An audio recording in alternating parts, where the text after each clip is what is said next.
اگر اس کو جمع مان لیا جائے تو الروز کو، تو الروز الانف، اس لیے کہ انف یہ جمع کی بھی صفت آتی ہے اور واحد کی بھی صفت آتی ہے. الکلؤ الانف بھی بولتے ہیں، نئی گھاس کو جی. تو یہ واحد کی بھی صفت بن جاتی ہے اور جمع کی بھی صفت بن جاتی ہے. تو گویا کہ الروز الانف، نئے باغ، نئے گارڈنز.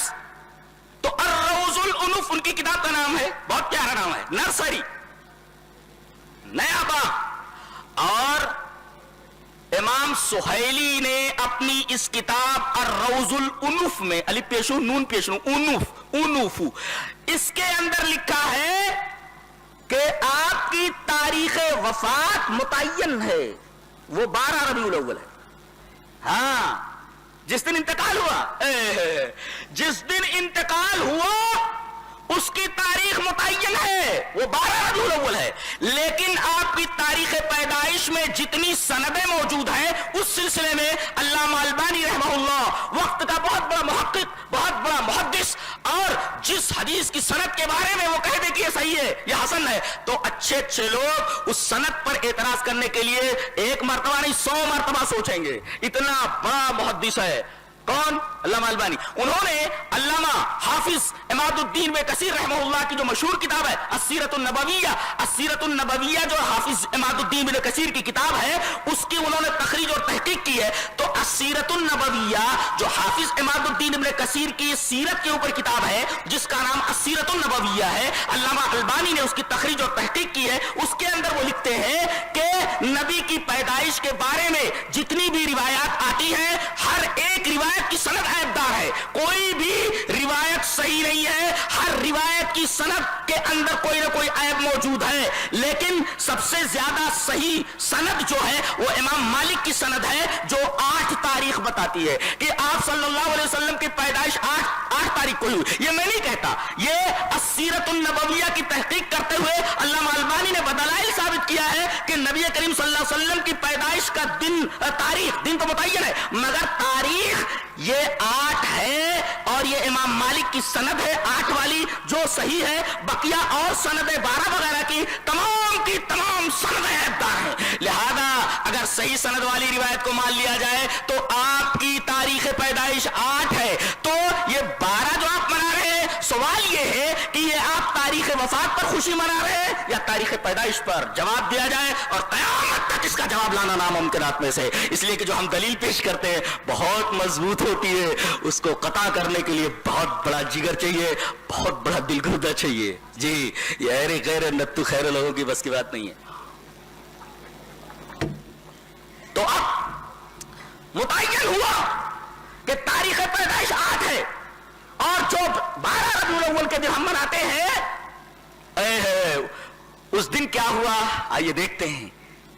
اس دن کیا ہوا، نبی کی حالت کیا تھی. آئیے حدیث پڑھتے ہیں.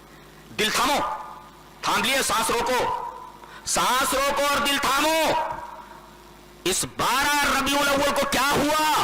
دلیل یہ حدیث پاک. وعن عائشہ رضی اللہ تعالی عنہا انہا قالت رأیت رسول اللہ صلی اللہ علیہ وسلم وهو بالموت وعنده قدح فيه ماء وهو يدخل يده في القدح ثم يمسح وجهه بالماء ثم يقول اللهم اعني على غمرات الموت او سکرات الموت. رواہ الترمذی فی کتاب الجنائز. حضرت امام ترمذی رحمہ اللہ اس حدیث پاک کو ایسے کتاب الجنائز کے اندر لائے ہیں. راویہ نبی کریم صلی اللہ علیہ وسلم کی محبوبہ بیوی، پیاری بیوی حضرت عائشہ ہے. وہ فرماتی ہیں رضی اللہ تعالیٰ عنہ کہ میں نے دیکھا کہ نبی کریم صلی اللہ علیہ وسلم کے اوپر موت طاری ہو رہی ہے. وہ بالموت، آپ کے اوپر موت طاری ہوئی ہے، اور آپ کے بغل کے اندر پانی کا ایک پیالہ رکھا ہوا ہے. وَعِنْدَهُ قَدْحٌ فِيهِ مَاءٌ، اس پیالے کے اندر پانی رکھا ہوا ہے. بار بار آپ اس پیالے کے اندر ہاتھ ڈالتے، اور جب ہاتھ بھیگ جاتا تو اس بھیگے ہوئے ہاتھ کو اپنے چہرے کے اوپر بار بار پانی سے ملتے اور فرماتے اللہم اعنی علی غمرات الموت اور سکرات الموت. اے اللہ موت کی بے ہوشی سے، اے اللہ موت کی سختی سے میری مدد فرما.